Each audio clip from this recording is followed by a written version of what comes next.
Hi friends, இன்னைக்கு நம்ம Photoshopல dear lightening effect எப்படி பண்ணலாம்னு சொல்லிட்டு பாப்போம். நான் ஒரு பிக்சர் எடுத்துக்கிறேன். இப்போ நான் இந்த பிக்சர் எடுத்துக்கிட்டேன். இதை வந்துட்டு மேக்னெட்டிக் ஃபைல்ல போயிட்டு நியூ பேஜ் எடுத்துக்கிறேன். ஒரு A4 ஷீட் எடுத்துக்கிட்டேன்னா இப்போ இதை வந்து மேக்னெட்டிக் டூல் வச்சுட்டு நான் கட் பண்ணி எடுத்துக்கிறேன்.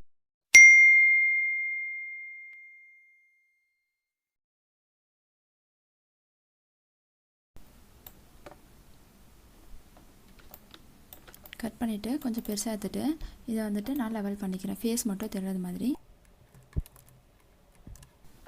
இப்போ எடுத்தாச்சா. இதை கண்ட்ரோல் T கொடுத்துக்கிட்டு இதை கொஞ்சம் பெருசு பண்ணிப்போம். பெருசு பண்ணிவிட்டு பேக்ரவுண்ட் வந்துட்டு நான் பிளாக் கொடுத்துக்கிறேன். பிளாக் அண்ட் ஒயிட்டு கொடுத்தாச்சா. இப்போ என்ன பண்ணோன்னா இந்த லேயரை ரைட் கிளிக் பண்ணிவிட்டு டூப்ளிகேட் லேயர் எடுத்துப்போம். ஓகேன்னு கொடுத்துருங்க. இன்னொன்று ரைட் கிளிக் பண்ணி டூப்ளிகேட் லேயர் கொடுத்துக்கோங்க. ஓகே கொடுத்துக்கோங்க.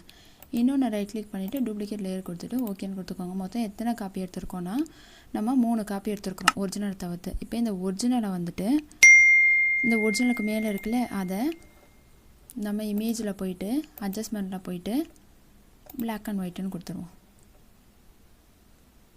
ஓகேன்னு கொடுத்துருங்க. இப்போ அது நம்மளுக்கு தெரியும். இப்போ இது பிளாக் அண்ட் ஒயிட் ஆகிடுச்சா. அட்ஜஸ்ட்மெண்ட்டில் போயிட்டு லைட்டாக நம்ம பிரைட்னஸும் கான்ட்ராஸ்ட் மட்டும் நல்லா வச்சுக்குவோம். கொஞ்சம் பிளாக்காக வர மாதிரியும் கொஞ்சம் ரைட்னஸ் இப்படி வர்றது மாதிரி ஓகேன்னு கொடுத்துருங்க. ஓகேன்னு கொடுத்துருங்க. இப்போ இந்த லேயர் 1 காப்பி 2 இருக்குல்ல அதை பண்ணிவிட்டு இமேஜில் போயிட்டு அட்ஜஸ்ட்மெண்ட் போயிட்டு இது எல்லாத்தையுமே ஓகே கொடுத்துக்கோங்க. இதை அமர்த்திட்டு இந்த லேயர் 1 இருக்குல்ல இதை இமேஜில் போயிட்டு அட்ஜஸ்ட்மெண்ட் போயிட்டு ஃபோட்டோ ஃபில்டர் போயிடுங்க. போயிட்டு இதுக்கு ஏதாவது ஒரு கலர் நம்ம வந்து ஒரு ப்ளூ கலர் கொடுப்போம். அப்போ கொஞ்சம் நல்லா தெரியும். ப்ளூ கொடுத்துட்டு 100% ஓகேன்னு கொடுத்துருங்க. கலர் தெரிகிறதுக்காண்டி இந்த கலர் கொடுத்துருக்கேன். நெக்ஸ்ட்டு இதை அமர்த்திட்டு இந்த லேயர் மேலே இருக்குல்ல அதை கிளிக் பண்ணிக்கோங்க. கிளிக் பண்ணிவிட்டு கண் வந்து தெரியணும் வச்சுட்டு இமேஜில் போயிட்டு அட்ஜஸ்ட்மெண்ட் போயிட்டு ஃபோட்டோ ஃபில்டர் போயிருங்க. இதில் வந்துட்டு நான் ரெட் கலர் கொடுக்குறேன். கொடுத்துட்டு நல்லா ஓகே கொடுத்துட்டு ஓகே கொடுத்துருங்க. இப்போ நமக்கு எல்லாமே தெரியுதா. இப்போ என்ன பண்ணணும்னா இந்த மேலே இருக்கிற லேயர் இருக்குல்ல அது நார்மலில் போயிட்டு ஹார் லைட்டுன்னு கொடுத்துருங்க. அதே மாதிரி இந்த ப்ளூ கலர் இருக்குல்ல அதையும் நார்மலில் போயிட்டு ஹார் லைட்டுன்னு கொடுத்துருங்க. கொடுத்தாச்சா. இப்போ இந்த ரெட்டை கிளிக் பண்ணிக்கோங்க. ரெட்டை கிளிக் பண்ணிட்டு நம்மளுக்கு இந்த சைடில் மட்டும்தான் ரெட்டு தெரியணும், இந்த சைடில் ப்ளூ தான் தெரியணும். அப்போ இதை கிளிக் பண்ணிக்கிட்டு இந்த எரேசர் டூல் இருக்குல்ல அதை எடுத்துகிட்டு வந்துட்டு அப்படியே ரெட்டு தெரிய வேண்டிய இடத்துக்கு ஆப்போசிட்டில் இருக்கிற இடத்த இப்படி லைட்டாக டிலீட் பண்ணி விட்டுருங்க.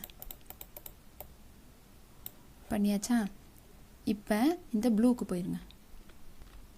ப்ளூவை கிளிக் பண்ணிக்கிட்டு ப்ளூ வந்து இந்த சைடு தெரியணும், ரெட்டு வந்து இந்த சைடு தெரியணும். அப்போ ப்ளூ வந்து எங்கே தெரியக்கூடாதோ அங்கே எரேசரை வச்சு இந்த ரெட்டை டிலீட் பண்ணி விட்டுருங்க. டிலீட் பண்ணியாச்சா. இப்போ ஓகே கொடுத்துருங்க. ஏரோமா கிளிக் பண்ணி இப்போ நம்ம கொடுத்தாச்சா. இப்போ இந்த பிளாக் அண்ட் ஒயிட்டு கொடுத்தோம்ல அதையும் ஆஃப் பண்ணிடுங்க. ஆஃப் பண்ணிட்டு இந்த மாதிரி லைட் வச்சாலும் நம்ம வச்சுக்கலாம். இது நம்மளுக்கு ரொம்ப லைட் வந்து அதிகமாக தேவைப்படுதுன்னா அந்த லேயர் 1 இருக்குல்ல அதை ஆஃப் பண்ணிடுங்க. ஆஃப் பண்ணிட்டா நமக்கு வந்து இங்கே ப்ளூவும் ரெட் கலர் லைட்டும் நல்லா அழகாக தெரியும்.